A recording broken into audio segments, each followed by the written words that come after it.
Hello everyone, स्वागत है आप सभी को एक बार फिर से हमारी यूट्यूब चैनल पर। आज के इस महत्वपूर्ण वीडियो में हम आपको बताएंगे कि ग्राम संगठन का मासिक प्रतिवेदन किस प्रकार से तैयार किया जाता है, वो उसके बारे में आपको जानकारी देंगे। यदि आपको मासिक प्रतिवेदन आपको नहीं बनाने आता है तो आपको इस वीडियो में पूरी जानकारी मिल जाएगा कि मासिक प्रतिवेदन को जो किस प्रकार से भरना है। तो आपको एक एक बिंदु को हम विस्तार पूर्वक बताएंगे ताकि आपको इस वीडियो को देखने के बाद दूसरे वीडियो को देखने की ज़रूरत नहीं पड़ेगा। जैसे कि आपका जो है एक फॉर्मेट देख रहे हैं, फॉर्मेट आप अपना निकालिए। देखिए इस प्रकार से फॉर्मेट है, आप इस फॉर्मेट को निकालिए और एक एक पॉइंट को हम आपको बताते हैं और उसको आप नोट कीजिए। अगर पेंसिल निकाल लीजिए और पेंसिल से आप एंट्री कीजिए इसमें किस तरह से हम भर के बता रहे हैं, उसी तरह से आप प्रत्येक ग्राम संगठन को जो है भर के बताएंगे। जैसे ऊपर में दिया हुआ है, देखिए ग्राम संगठन के मासिक प्रतिवेदन माह और वर्ष, ठीक है। ऊपर में दिया हुआ है ग्राम संगठन का क्या है, ग्राम संगठन मासिक प्रतिवेदन, ठीक है। उसके बाद दिया हुआ है माह, कोष्ठ में दिया हुआ है माह, उसका ऐसे ऐसे करके दिया है वर्ष। तो इस बात को समझ लीजिए कि इसको जो है ग्राम संगठन का मासिक प्रतिवेदन माह, ये जो है किस मासिक प्रतिवेदन के मतलब होता है कि मासिक का मतलब होता है उस महीना में जो है क्या गतिविधि हुआ, क्या लेन देन हुआ है, वो सारा चीज़ जो है आपको है। अब कौन माह के दे रहे हैं, तो मान के चलिए कि आप जो है फरवरी, मार्च है तो मान के चलिए फरवरी का दे रहा है, फरवरी 2022 का, ठीक है। कितना का, 2022 का, यहाँ लिख देंगे। उसके बाद यहाँ देख सकते हैं कि लिखा हुआ है ग्राम संगठन का नाम, यहाँ पर जो है लिखा हुआ है फर्स्ट वाला में निकालिए ग्राम संगठन का नाम, ठीक है। तो ग्राम संगठन का जो नाम है तो आप उस यहाँ पर लिख देंगे ग्राम संगठन का नाम।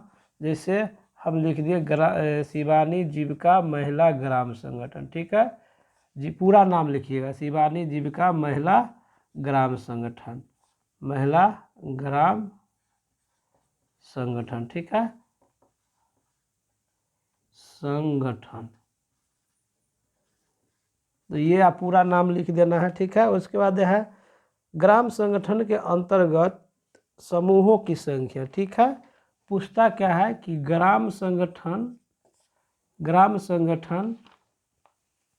ये ग्राम संगठन, वैसे आपको हम पूरा भर के बता दे रहे हैं।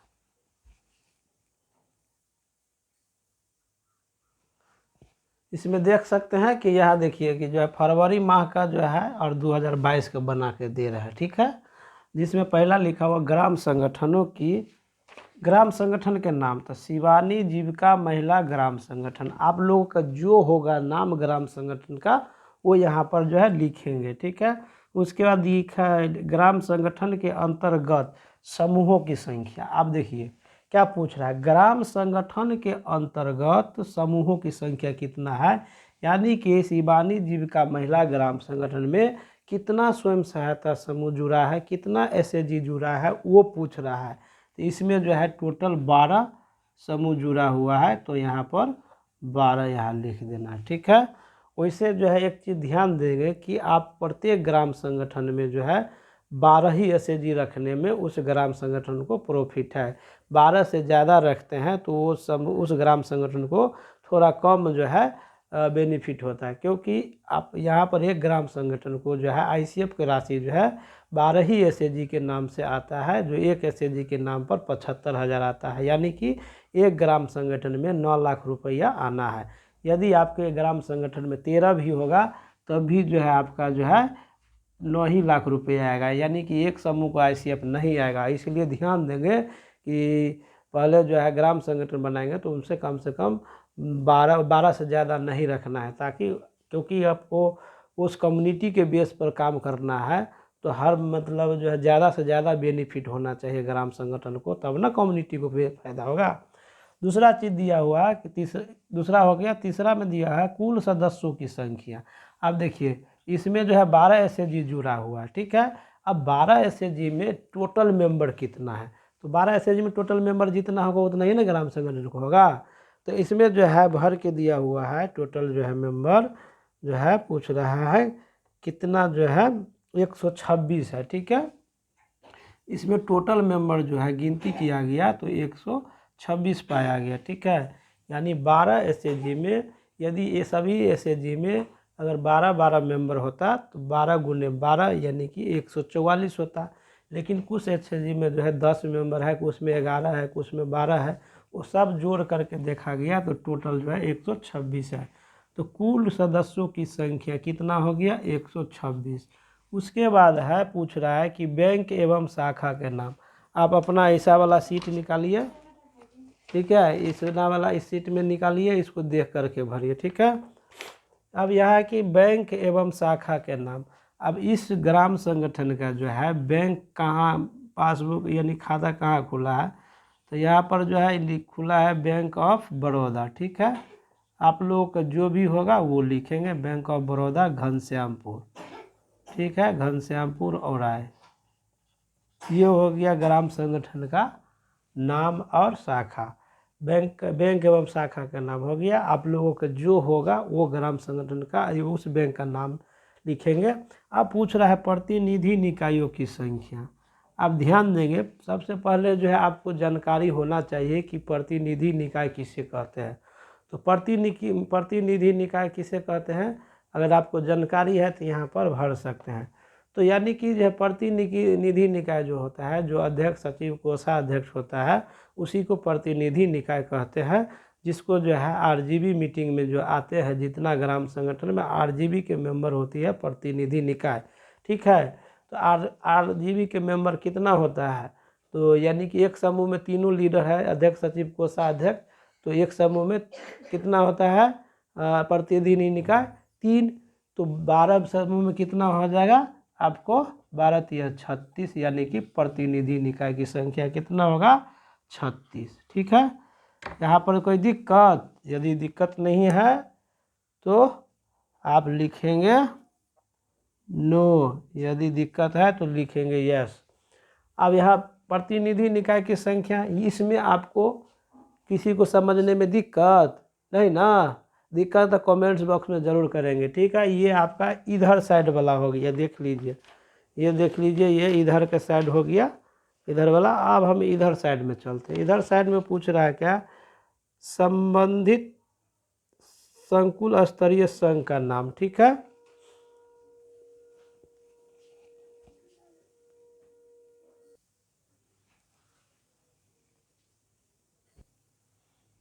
अब यहाँ देख सकते हैं, इस साइड वाला जो है, इस साइड वाला हम बोर्ड पर आपको बता रहे हैं, ठीक है।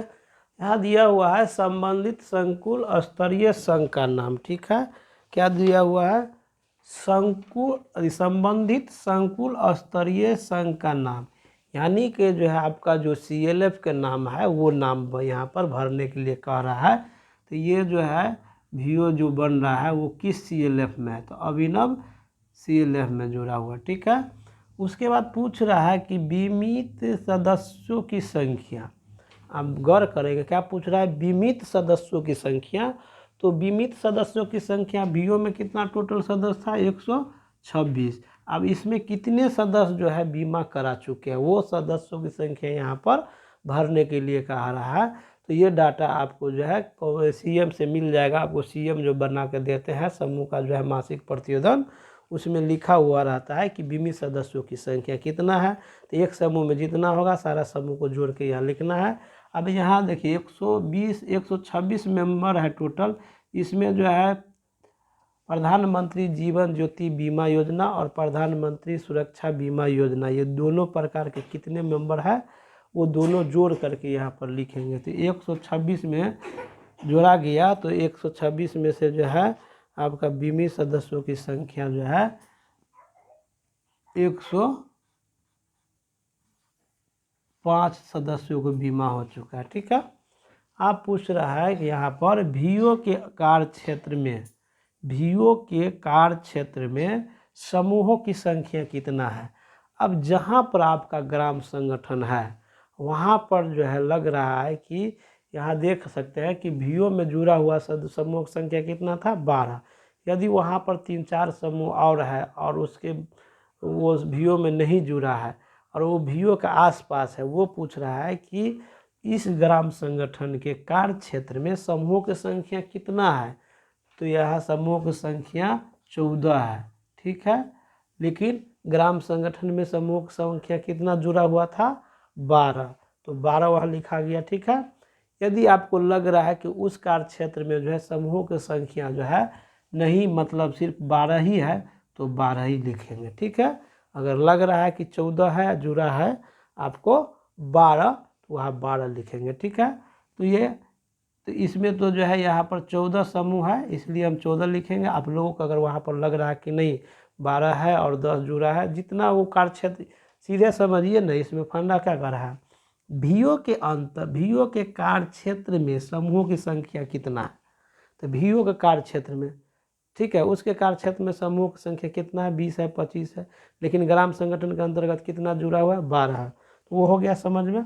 अब यहाँ जो है मॉड्यूलर प्रशिक्षण M1, M2, M3, M4 प्राप्त समूहों की संख्या, तो इसमें जो है टोटल समूह की संख्या कितना है, 14 है, लेकिन उसको जो है प्राप्त समूह की संख्या कितना मिला है, लेकिन आपके ग्राम संगठन में कितना था जुड़ा हुआ समूह की संख्या 12, लेकिन कार्य क्षेत्र में पूछेगा तो अगर 14 को ही M4 तक का प्रशिक्षण मिल गया तो यहाँ 14 लिखेंगे, नहीं तो नहीं लिखेंगे, ठीक है। तो यहाँ पर जो है 12 समूहों की संख्या को मिला है, ठीक है। यदि आपको लग रहा है कि उस कार्य क्षेत्र में मतलब नहीं है, तो आप 12 ही यहाँ पर लिखेंगे, ठीक है। आप मान के चलिए यहाँ पर 12 कर दिए, ठीक है। समूह का प्रशिक्षण कितना मिला, 12 मिला है, वो आप देख लेंगे, वो समझाने के लिए हम बता दिए हैं। यदि आपको लग रहा है कि उस ग्राम संगठन के अंतर्गत 12 SAG है, तो वहाँ 12 ही लिखेंगे, ठीक है। यहाँ पर मॉड्यूलर प्रशिक्षण जो है कितने समूह को मिला है, तो 12 मिला है। यदि यहाँ पर 14 है एक्स्ट्रा, ठीक है, तो 14 को मिला तो 14 लिख भी सकते हैं, ठीक है। आपको लग रहा है जो वो लिखेंगे, ठीक है, इसमें कोई समझाने की ज़रूरत नहीं है। उसके बाद दिया हुआ 2 बार या 2 से अधिक समान ऋण वाले समूहों की संख्या। आप पूछ रहा है कि ऐसा कितने SAG है जिसको 2 बार या 2 बार से अधिक ग्राम संगठन जो है उस समूह का लोन दिया है। तो इसमें 12 ग्राम संगठन जुड़ा है, जिसमें 10 ग्राम संगठन जो है ऐसा है जिसमें 2 बार से अधिक लिए है। 2 SAG ऐसा है कि एक ही बार लिए हैं, ठीक है।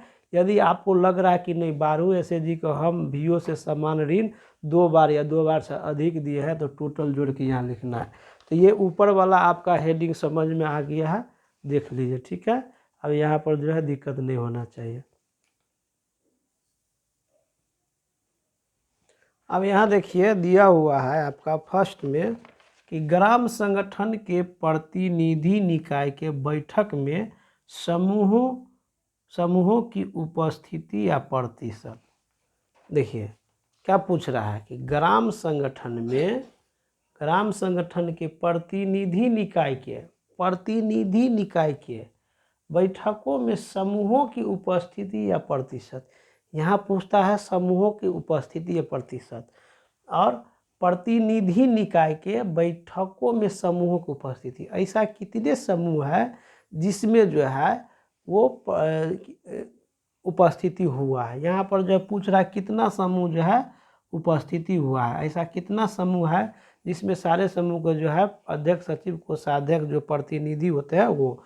तो ये प्रतिनिधि निकाय RGB के जो है अध्यक्ष, सचिव, कोषाध्यक्ष को ही कहा जाता है, ठीक है। उसी को आप प्रतिनिधि निकाय कह सकते हैं, ठीक है। जैसे ग्राम संगठन में जितने भी जो है RGB के मेंबर तीनों लीडर आते हैं, उसी को प्रतिनिधि निकाय कहते हैं। अब ग्राम संगठन में टोटल कितना समूह था, 12, ठीक है, ध्यान दिएगा, इस समझाने के लिए बता रहे हैं। समूहों की संख्या कितना था, 12, ठीक है। अब पूछ रहा है कि 12 समूहों में जो है कितने प्रतिशत, कितना बैठक उपस्थिति हुआ। तो यहाँ गौर करेंगे कि यदि आप फरवरी महीना के बना रहे हैं और अभी तक आप ग्राम संगठन का मासिक प्रतिवेदन नहीं बना है, तो आपको ध्यान देना होगा यहाँ पर कि पिछले माह पूछ रहा है और वर्तमान माह अकुल। तो यहाँ पर हमको ध्यान देना है कि पिछले माह तक ऐसा कितने मतलब जो है समूह उपस्थिति गिनती कर लेना है। कि जैसे कि जो आपका ये चल रहा है आपका मार्च चल रहा है, तो मान के चलिए कि जो फरवरी में बना होगा ग्राम संगठन, मान के चलिए 2007 में भी बना है, 2007 से भी अगर नहीं बना है, मान के चलिए कि मासिक प्रतिवेदन ग्राम संगठन का, तो इसमें उस तरह से आप बना सकते हैं। तो यहाँ के मान के चलिए कि मार्च 2000 या जनवरी 2000 क्या कहते हैं 8 में समूह वीओ बना, ठीक है। तो 8 से जोड़ते हैं तो मान के चलिए 2008 और 2022 है, ठीक है। तो 2008 और 2022 है, ठीक है। तो यानी 4 और 1 14 साल हो गया। तो 14 साल हो गया तो एक साल में कितना बैठक होना चाहिए, मान के चलिए जो है एक साल में बैठक होना चाहिए 14 से गुना कर दीजिए, ठीक है। एक साल में 12 बैठक होना चाहिए, तो 14 साल में कितना बैठक होना चाहिए, तो 4 दूना 8, 4 एक 4, 12 चौक 48, अब 12 एक 12, यानी कि 8 हो गया, 4 2 6 हो गया, और 168 हो गया। यानी कि जो है 168 जो है आपका जो है समूह का जो है, देखिए एक साल में जो है कितना समूह को उपस्थिति होना था। एक साल में देखिए क्या पूछ रहा है, ग्राम संगठन के प्रतिनिधि निकाय के बैठकों में समूहों की उपस्थिति या प्रतिशत। तो एक साल में कितना उपस्थिति होना था ग्राम संगठन समूह को, तो 12 महीने, एक महीना में तो 12, एक साल में 12 बैठक होना चाहिए, उपस्थिति हो जाएगा, ठीक है, एक समूह को, ठीक है। उसी तरह से जो है 12 समूह को जो है गिनती करना है 14 में, यानी कि 168 जो है आपको बैठक में उपस्थिति होना था समूह को, ठीक है। तो यहाँ जो है 168 जो है पिछले महीने तक होना था, ठीक है। उसमें हुआ कितना है वो आप निकाल लेंगे, ठीक है। प्रतिशत निकालना है कि हमको पिछले माह तक जो है 168 समूहों को जो है उपस्थिति होना था, लेकिन उसमें से जो हुआ कितना 160 मान के चलिए, तो क्या हो जाएगा आपका 168 गुने बटा 160 उपस्थिति हुआ, गुने 100 बटा 168 गुने 100 करेंगे तो निकाल करके आपका प्रतिशत यहाँ पर निकल जाएगा, ठीक है। उपस्थिति या प्रतिशत, तो मान के चलिए उपस्थिति होना था 168, लेकिन उपस्थिति हुआ 160, ठीक है। अगर प्रतिशत निकालना है तो 160 बटा 168 गुने 100 करेंगे तो निकल जाएगा, ठीक है। उसको निकाल करके प्रतिशत में आप लोग कर सकते हैं, मोबाइल से निकाल लीजिएगा। उसी तरह से जो है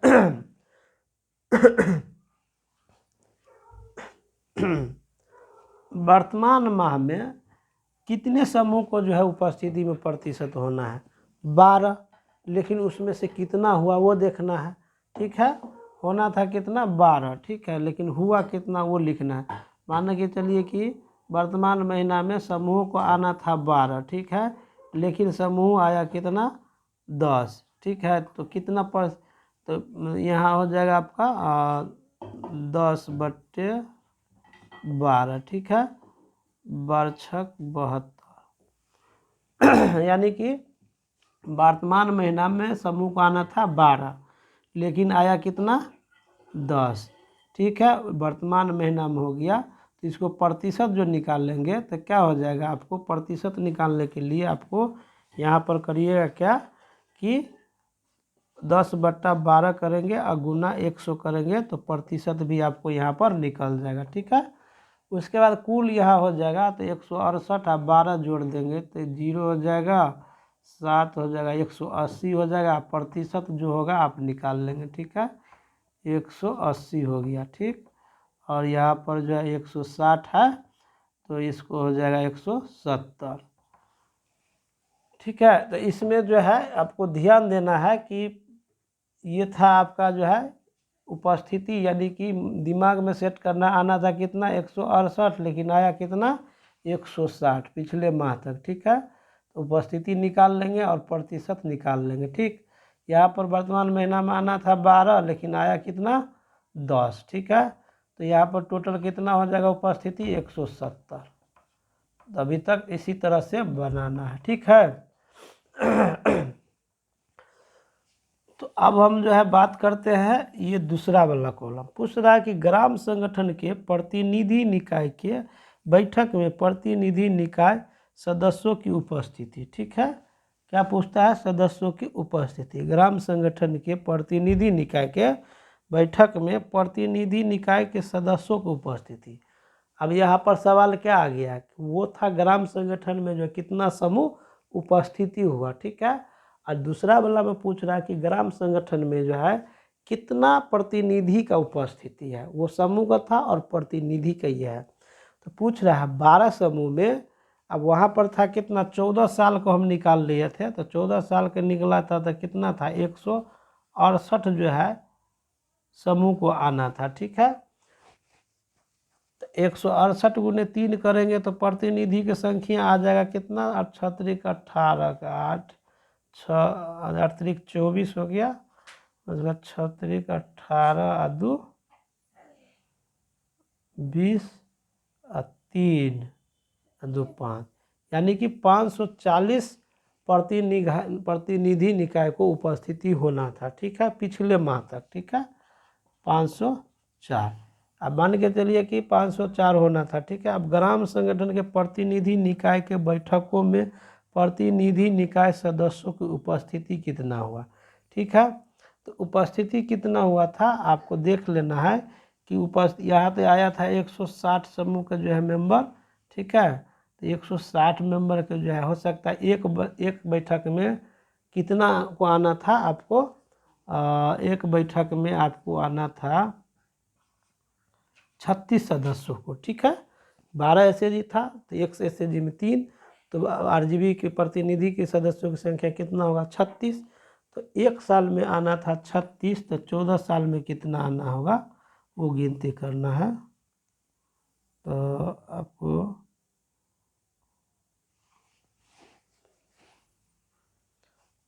प्रतिनिधि निकाय को इस तरह से निकालना है कि जैसे कि हमको जो है एक बैठक में उपस्थिति होना था 36, ठीक है, लेकिन हमको जो है एक बैठक में इतना था, ठीक है, लेकिन हमको जो है यहाँ पर क्या साल हो गया, 14 साल का। तो एक साल 14 साल का हो गया,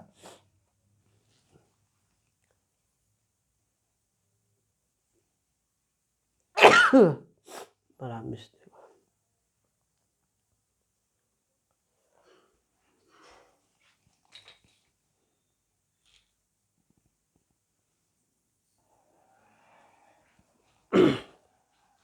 देखिए एक चीज़ यहाँ समझने वाली बात है क्या, यहाँ पर ध्यान देंगे कि एक चीज़ जो है आपको एक चीज़ इसमें ध्यान देना है कि ग्राम संगठन के प्रतिनिधि निकाय के बैठक में समूहों की उपस्थिति या प्रतिशत पूछ रहा है। तो अभी तक नहीं बना है, तो आप दिमाग में सेट करेंगे कि जब कार्यवाही रजिस्टर लिखते हैं तो वहाँ लिखते क्या है कि बैठकों की संख्या कितना है। तो यहाँ पर देखिए कि इस ग्राम संगठन में मान के चलिए टोटल 48 बैठक है शुरू से लेकर के अभी तक, यानी कि ये फरवरी तक, जिस फरवरी लास्ट जो हो गया है उस बैठक तक जो है टोटल बैठकों की संख्या जो है कितना है, 48। इसको निकालने के लिए तरीका यही है, कितना है, पिछले माह तक पूछेगा, फरवरी का है तो जनवरी तक जो है बैठकों की संख्या कितना था, 48, ठीक है। बैठकों की संख्या कितना था, बैठकों की संख्या 48, ठीक है, 48। अब ध्यान देंगे कि 48 बैठक में हमको कितना समूह को उपस्थिति होना था, यानी एक बैठक में कितना उपस्थिति होना था समूह को, 12 ग्राम समूह में 12 समूह जुड़ा है ग्राम संगठन में, तो यानी कि 12 से गुना कर देंगे तो निकल जाएगा 576, यानी कि बैठकों की जो है हमारा जो है 48 बैठक में कितने समूहों को उपस्थिति होना था, तो एक बैठक में 12 समूह को उपस्थिति था, तो 48 बैठक में कितना होगा, 576, तो यहाँ होगा 576। अब वर्तमान महीना में पूछ रहा है कि तो वर्तमान महीना में कितना बैठक होगा, एक ही न होगा, तो एक बैठक में कितना समूह को उपस्थिति होना है, 12 मेंबर को, तो यहाँ लिखाएगा 12, ठीक है। और टोटल हो जाएगा, यहाँ पर जोड़ देंगे तो 6 2 8 1 8, 588 यहाँ हो जाएगा, 588। अब इसको इसमें समझने में दिक्कत नहीं होना चाहिए, ठीक है, इसको ऐसे निकालना है तो आपको समझ में जल्दी आ जाएगा, ठीक है। दूसरा चीज़ जो है यहाँ पर देख सकते हैं, यह पूछ रहा है ग्राम संगठन के प्रतिनिधि निकायों के बैठक में प्रतिनिधि निकाय सदस्यों की उपस्थिति पूछ रहा है। तो उपस्थिति जो पूछ रहा है, तो मान के चलिए कि हमारा समूह को बैठक कितना हो गया था, टोटल बैठक में जो है यहाँ देखिए 500, पिछला महीना था कितना 576, यानी कि 576 जो है समूह उपस्थिति हुआ। तो एक बैठक में कितना उपस्थिति होना था, देखिए यहाँ 48 है ना, 48 बैठक हुआ। तो एक बैठक में उपस्थिति होना था, 48 बैठक है, एक बैठक में उपस्थिति होना था कितना 12 या 36 सदस्य को, लेकिन कितना बैठक में ऐसे निकालना है कि एक बैठक में हमको 36 उपस्थिति होना था, ठीक है। तो 48 बैठक में कितना हो जाएगा, 48 गुने 36 कर देंगे, ठीक है। तो 48 गुने 36 करेंगे तो इसका निकल कर आ जाएगा आपको 36 8 छक 48 और 6 चौक 24 और 24 4 28, ठीक है। 8 त्रिक 24 और 4 तिया 12, 12 2 14, यानी कि 8 4 12 6 6 1 7, 1728 होता है, ठीक है, 1728। अब ध्यान देंगे कि ग्राम संगठन के प्रतिनिधि निकाय के बैठकों में प्रतिनिधि निकाय सदस्यों की उपस्थिति कितना होना था पिछले महीना तक, ठीक है। तो हमारा जो पिछले महीना तक जो है टोटल बैठक निकाल लेना है कि कितना है 48, एक बैठक में कितना आना है 36, तो 48 बैठक में कितना आएगा 36 से गुना कर देंगे तो 1728, यानी कि जो है यहाँ पर जो है उपस्थिति होना चाहिए 1728, ठीक है। ग्राम संगठन के प्रतिनिधि निकाय के बैठकों में प्रतिनिधि निकाय के सदस्यों की उपस्थिति कितना होना चाहिए 1728, ठीक है। अब वर्तमान महीना में जो है पूछ रहा है कितना होना चाहिए, तो 36 से न होना है। अब 36 में कितना हुआ है वो लिखना है, एक बैठक में 36 सदस्यों को उपस्थिति प्रतिनिधि निकाय को उपस्थिति होना है, लेकिन कितना हुआ, अगर 36 नहीं हुआ 30 हुआ 20 हुआ तो 36 को होना है। अगर 36 नहीं हुआ है, मान के चलिए 30 हुआ तो यहाँ पर 30 से जोड़ेंगे। लेकिन इस ग्राम संगठन में जो है वर्तमान महीना में जो है फरवरी महीना में 3600 मेंबर उपस्थिति हुआ, तो ये दोनों को जोड़ देंगे तो 14 हो जाएगा, और 3 2 5 1 6 हो जाएगा, और 7 है, ठीक है, 1764 टोटल मेंबर पर। तो ये दोनों में आपको समझने में दिक्कत नहीं होना चाहिए, ठीक है।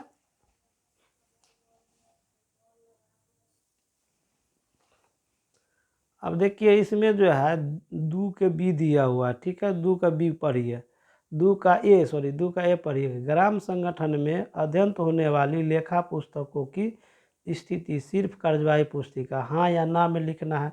तो यानी कि 2 के ए में जो है, उसके बाद 2 के बी में ग्राम संगठन में अध्ययन होने वाली लेखा पुस्तकों की स्थिति सभी पुस्तकें हाँ या नहीं में लिखना। पिछले महीना में लिखे हैं, वर्तमान महीना में लिखे नहीं, ये समझाने की ज़रूरत नहीं है। तीसरा में दिया हुआ है, देख सकते हैं, तीसरा में दिया हुआ है समूह को ऋण प्राप्ति भुगतान विवरणी के अनुसार दिया गया है, ठीक है। उसका 3A में दिया हुआ है ICF और CIF ऋण कितना दिया, पिछला महीना में कितना दिया गया, वर्तमान महीना में कितना दिया गया, ठीक है। तो यहाँ पर देख लीजिए बी 2 का ए और बी में पुस्तिका आप लिखें, ठीक है, अगर नहीं लिखे हैं तो उसमें नहीं लिखेंगे। 3 में दिया हुआ है आपको कि 3 का ए दिया हुआ है कि ICIF या CIF, ठीक है, ऋण पिछले महीना तक जो है कितना ऋण टोटल दिया गया है, ठीक है, CIF ऋण, ठीक है।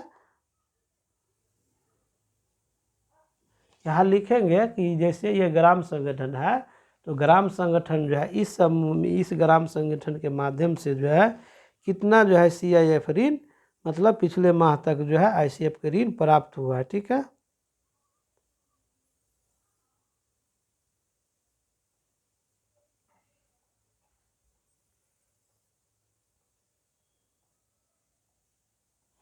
देखिए यहाँ पर ध्यान देंगे 3A को वही लिखेंगे, CIF ऋण जो है जो आपके ग्राम संगठन में पहले क्या था कि समूह के खाता में आ जाता था, अब क्या है कि ग्राम संगठन के माध्यम से मंगवाया जा रहा है ICF की ऋण, ठीक है। तो उसमें जो है लिखा जाएगा कि इस ग्राम संगठन में अभी तक जो है कितना ICF ऋण मिला है, ठीक है।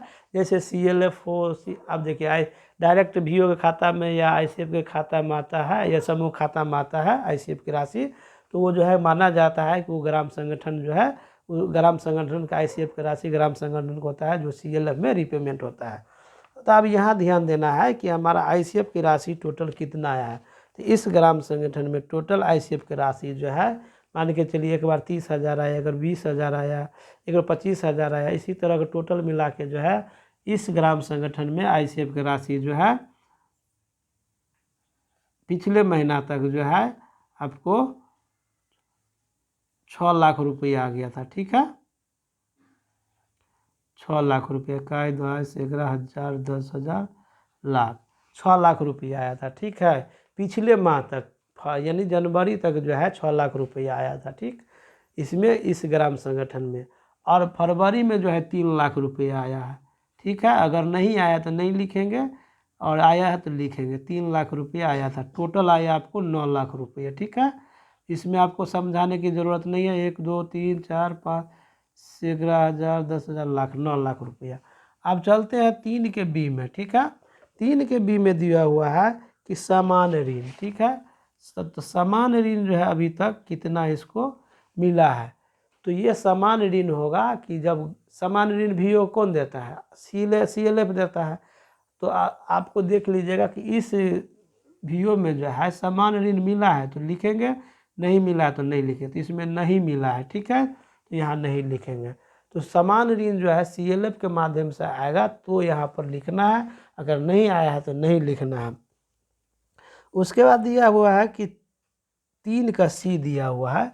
3 का सी में दिया हुआ है आपका कि एचआरएफ ऋण प्लस एफएसएफ ऋण। ठीक है, कितना मिला है। ठीक है, तो इसमें जो है एचआरएफ ऋण मान के चलिए 50,000 आता है। ठीक है, 50,000 आता है, और प्लस जो है 1 लाख रुपया था, तो दोनों मिला के हो गया 1.5 लाख रुपये। ठीक है, तो 1.5 लाख पिछले महीना तक आया था, वर्तमान महीना में जो है इसका नहीं आया है। ठीक है, ये इसमें ये लिखना है कि एचआरएफ और एफएसएफ का ऋण जो है प्राप्त हुआ है कि नहीं, उसका फंड आया है कि वीओ में नहीं। ठीक है, वीओ में आया है तो लिखना है पिछले महीना तक और वर्तमान महीना तक। ठीक है, उसके बाद जो है तीसरा ए तक समाप्त हो गया। इसमें समझने में किसी प्रकार को दिक्कत तो कमेंट बॉक्स में लिखेंगे। ठीक है, तो ये आप चलते हैं कि 4C में, 4C के ए में चलेंगे। 4A में देंगे एसएचजी से ऋण मूलधन वापसी पूछ रहा है। ठीक है, एसएचजी से ऋण मूलधन वापसी आप लोग सीट में मिलाइए। 4 में दिया हुआ है एसएचजी से ऋण मूलधन वापसी। देखिए एसएचजी से ऋण मूलधन वापसी, note applicable note applicable note applicable. अब 4A में भरना है। ठीक है, 4A में भरना है। क्या पूछ रहा है कि आईसीएफ या सीआईएफ ऋण। ठीक है, आईसीएफ और सीआईएफ ऋण, आईसीएफ या सीआईएफ ऋण मूलधन वापसी हो। ठीक है ना, मूलधन वापसी पूछ रहा है। मूलधन वापसी में पूछ रहा है कि समूह से मांग वापसी नियोजन के अनुसार से। ठीक है, समूह से मांग वापसी नियोजन के अनुसार से। इसमें ध्यान देना है कि इस ग्राम संगठन में कितना 12 एसएचजी है।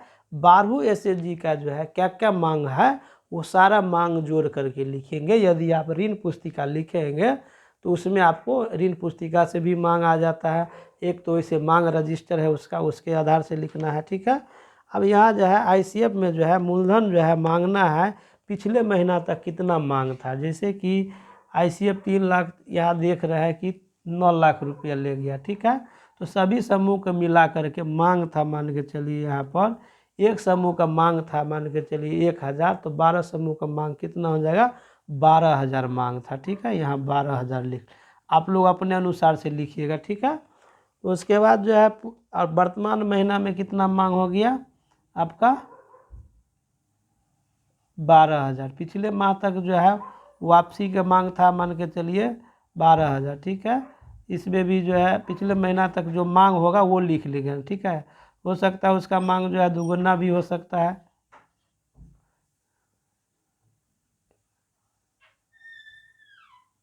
बारह 12,000। ठीक है, यानी कि टोटल 24,000। तो ये लोग आप लोग मांग के अनुसार से आप लोग लिख सकते हैं, ठीक है। उसके बाद जो है पूछ रहा है कि उसके दूसरा कॉलम है समूह से प्राप्ति। अब मांग था 12,000, ठीक है, तो प्राप्ति कितना 12,000 तक पिछले माह तक आ गया था, वर्तमान महीना में 12,000 मांग आ गया और टोटल मांग इसका आ गया इतना। तो आप लोगों को मांग के अनुसार से जितना वापसी हुआ होगा वो लिखना है, ठीक है। देखिए ये था आपका समूह का मांग वापसी नियोजन के आधार पर, ठीक है। और ये उसी के नीचे है समूह से प्राप्त। समूह से प्राप्त ये वाला हो गया, ठीक है। समूह से प्राप्त मूलधन कितना हो गया आपको 12,000 और पिछले माह वर्तमान माह में 12,000। उसके बाद जो है आप चलते हैं 4B में, ठीक है। 4B में समझने में दिक्कत नहीं ना? हाँ, दिक्कत होगा कमेंट्स बॉक्स में कीजिएगा। अब देखिए 4 में जो है 4 का जो है दिया हुआ है आपका, 4 में क्या दिया हुआ है, 4 में देखिए 4 का जो है बी में दिया हुआ, 4B में दिया हुआ आपका, 4B में दिया है समूह से मांग वापसी समान ऋण पूछता है, ठीक है। समान ऋण, समान ऋण, समान ऋण में जो है आपका क्या है कि पूछ रहा है कि समूह से मांग, ठीक है, समूहों से मांग कथी मूलधन, ठीक है, वापसी नियोजन के आधार पर, वापसी नियोजन के आधार पर कितना मांग था समान ऋण, ठीक है। तो समान ऋण इसमें दिया ही नहीं, तो इसलिए मांग कुछ नहीं है, आपका जो मांग होगा वो लिखेंगे, ठीक है। उसके बाद प्राप्ति क्या हो जाएगा, तो प्राप्ति भी जो है आपका 0 हो जाएगा, अगर प्राप्ति भी 0 हो जाएगा। उसके बाद पूछ रहा है 5 में पूछ रहा है कि अधिशेष राशि मूलधन ICF CIF प्लस समान ऋण। अब पूछ रहा है कि 5 में पूछ रहा है अधिशेष राशि ओवर ड्यूज मूलधन कितना रह गया, जैसे कि उसमें दिया हुआ था मांग कितना था, ICF का जो है मांग कितना था 12,000 रुपया, ठीक है। और समान ऋण दिया ही नहीं, अगर समान ऋण का दिया रहता मान के चलिए उसका भी मान के चलिए 12,000 तो जोड़ लेते हम लोग, लेकिन समान ऋण का था ही नहीं, जिसमें होगा वो जोड़ लेंगे, ठीक है। तो इसमें पूछ रहा है कि ICF को हो गया 12,000 और समान ऋण का कितना हो गया 12,000, ठीक है, यानी कि 24,000। तो 24,000 यहाँ पर मांग लिखेंगे। तो यहाँ जो दिया हुआ है कि कितना मांग था, तो मांग था आपका 12,000, ठीक है। वर्तमान में कितना था 12,000, टोटल कितना आ गया 24,000। ये जो है आपको यहाँ पर 5 में भराएगा, ठीक है।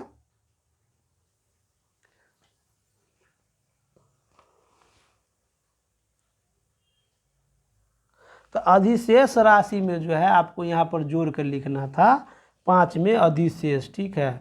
अधिशेष के मतलब क्या हो गया, अधिशेष में मतलब था कि आना था आपको 12,000 रुपया, ठीक है, लेकिन आया आपका जो है 10,000 रुपया, तो आपका अधिशेष कितना रह गया 2,000। तो ICF का 2,000 हो गया और समान का मान कर चलिए 2,000, तो यहाँ लिखा था 4,000 रुपया, लेकिन इसमें जो है अधिशेष कुछ नहीं था, 0 ही 0 है, इसमें 0 0 लिख देंगे। लेकिन यह ध्यान रखिएगा आपका हर एक वीडियो में जो है ना अधिशेष के राशि रह ही जाता है, अधिशेष जो है रह ही जाता है। उसके बाद जो 6 में दिया हुआ कुल बकाया राशि मूलधन आउटस्टैंडिंग ICM और CIF ऋण में। अब पूछ रहा है बकाया राशि, ठीक है। तो आपको टोटल जो है लोन दिया गया था 9 लाख रुपया, ठीक है, ICF की राशि। अब 9 लाख में कितना रुपया वापसी हो गया 24,000, तो 24,000 घटा करके यहाँ पर लिख देना है, ठीक है। उसके बाद पूछ रहा है आपका समूह से प्राप्त ब्याज, 7 नंबर में क्या पूछ रहा है, समूह से प्राप्त ब्याज। तो समूह से प्राप्त ब्याज क्या होगा, जितना सारे समूह का जो ब्याज आया है उसका टोटल ब्याज कितना आया है। तो टोटल ब्याज जो है टोटल जो होगा वो आप लिख सकते हैं कि ICF क्या पूछ रहा है 7 नंबर में समूह से प्राप्त ब्याज। तो समूह से प्राप्त ब्याज जो भी होगा, जैसे कि समूह से प्राप्त ब्याज कौन कौन हो सकता है, तो ग्राम संगठन में कौन कौन ब्याज प्राप्त होगा समूह से, तो मान के चलिए कि जो है ICF होगा, उसके बाद जो है समान ऋण होगा, HRF ऋण होगा, ठीक है। यही सब का जो है टोटल मिला के जो है ICF का ब्याज, ये समूह से प्राप्त ब्याज में जो ब्याज होगा आ रहा है ग्राम संगठन में वो जोड़ करके लिखना है। पिछले महीना तक सभी जोड़ कर कितना है वो लिखना है, वर्तमान में कितना है वो लिखना है, कुल इतना लिख देना, ठीक है। उसके बाद जो है पूछ रहा है आपका जो है ग्राम संगठन का मासिक खर्च, कैडर मानदेय, कार्यालय किराया, बैठक खर्च इत्यादि। 8 नंबर में देखिए है ना, है हाँ। पूछ रहा है ग्राम संगठन का मासिक खर्च, तो ग्राम संगठन का मासिक खर्च में उसमें कितना पिछले महीना तक खर्च है, जैसे मोहर खर्च, पैड खर्च, नाश्ता खर्च, किराया खर्च, जो भी हो, जो इतना पिछले महीना तक खर्च जो है यहाँ पर जोड़ लीजिए। वर्तमान में कितना खर्च हुआ वो जोड़ लेना है। उसके बाद जो है पूछ रहा है 9 नंबर में। 9 नंबर में देखिए क्या कह रहा है, पूछिए क्या है। 9 में पूछ रहा है कि समूह से प्राप्त जीविका मित्र मानदेय में हिस्सेदारी की राशि। अब जो है 12 समूह मिला करके कितना जो है सीएम का जो है मानदेय ग्राम संगठन में जमा हुआ है वो लिखना है, ठीक है। जैसे 12 समूह है तो 12 समूह से जो है, जैसे सीएम अगर नए है तो चौथा महीना से एक समूह में आएगा 10 रुपया, ठीक है। 12 समूह है तो आना चाहिए कितना, 20 रुपये, 120 रुपये आना चाहिए, ठीक है। 100 प्रत्येक महीना से आना चाहिए 120 रुपये। यदि आपका जो है सीएम पुराने हैं तो एक समूह से आना चाहिए, दूसरा साल का होगा एक सीएम को आना चाहिए 50 रुपया, तो 12 समूह में कितना आना चाहिए, 600 रुपया। तीसरा महीना में जब ये जाता है तो एक समूह से आपको कितना आना है, स्लैब के अनुसार से आपको जो है ना इसमें करना है, ठीक है। तो उस प्रत्येक समूह से कितना जो है सीएम का जो है मानदेय आता है ग्राम संगठन में वो जोड़ के लिखना है। उसके बाद जो है आपको दिया हुआ 10 नंबर में ग्राम संगठन द्वारा लेखापाल वीओ मानदेय में हिस्सेदारी। अब देखिएगा कि ग्राम संगठन द्वारा जो है वीओ का जो है पिछले माह तक जो है बुक कीपर का जो है हिस्सेदारी कितना है, ठीक है, और पिछले माह तक कितना है और टोटल कितना है। जब सीएलएफ में जमा हुआ होगा तो वो चीज़ लिख रहा है कि सीएलएफ में जो है कितना जमा हुआ बीके मानदेय। ग्राम संगठन का मानदेय कहाँ से मिलता है, सीएलएफ से, तो वो कितना मिलना चाहिए पिछले महीना तक और वर्तमान महीना में कितना मिलना चाहिए वो है इसमें दिया हुआ, ठीक है। 11 नंबर में दिया हुआ है आजीविका गतिविधि से जुड़ाव करने वाले परिवारों की संख्या, कृषि, व्यवसाय, पशुपालन समूहों को त्रैमासिक प्रतिवेदन के आधार पर। 11 नंबर में आप वो लिखेंगे कि जैसे 126 मेंबर था, 126 मेंबर में जो है कितने मेंबर के पास जो है सरकारी आजीविका गतिविधि से जुड़ा है, खेती बाड़ी से जुड़ा है, और उसके बाद जो है खेती बाड़ी से जुड़ा है, उसके बाद जो है व्यवसाय से जुड़ा है, पशुपालन से जुड़ा है, वो लिखना है। तो 126 मेंबर में से जो है कृषि जो है 120 लोग कर रहे हैं, ठीक है। तो आप यहाँ 120 लोग करेंगे, यहाँ पर नए में जो है वो करेंगे, ठीक है। उसके बाद पूछ रहा है 12 नंबर में विभिन्न सरकारी योजनाओं से लाभान्वित सदस्यों परिवारों की संख्या, जैसे मनरेगा, विभिन्न पेंशन योजना। 12 नंबर में जो है वो लिखना है कि यदि उस समूह में कितने मेंबर को मनरेगा जॉब कार्ड के माध्यम से फायदा मिल रहा है, ठीक है, या मान के चलिए पेंशन मिल रहा है, विधवा पेंशन, वृद्धा पेंशन, विकलांगता पेंशन, इसमें कितने मेंबर, तो जितना होगा वो आप यहाँ पर पिछला महीना और वर्तमान महीना कुल कर देंगे। 13 नंबर वाला इम्पोर्टेंट है जो नगद शेष है, तो कैश बुक रोकर बही जो लिखते हैं, तो आपका जो फरवरी महीना का जो लिखे है तो कैश बुक के आधार से गठन तिथि, कैश बुक के आधार से किस तारीख को पिछले महीना तक हाथ की राशि है और बीच वाला है, ठीक है। उसका बैंक शेष रोकर बही से कितना है, 31/30 जो है 31/30 बैंक शेष रोकर बही से जो है जो डेट होगा वो डेट के अनुसार से बैंक में कितना राशि है पिछले महीना तक और वर्तमान में कितना है। उसके बाद पूछ रहा है पिछला मासिक श्रेणी क्रम के आधार पर समूह की संख्या है ABCD। समूह जब मासिक प्रतिवेदन देते हैं तो ग्राम संगठन उसको ग्रेडिंग करते हैं। तो जब समूह का जो ग्रेडिंग जो है कितने समूह है, 12 समूह था, तो 12 समूह में कितने समूह A ग्रेड में है, कितने समूह जो है B ग्रेड में है, कितने समूह जो है C ग्रेड में है।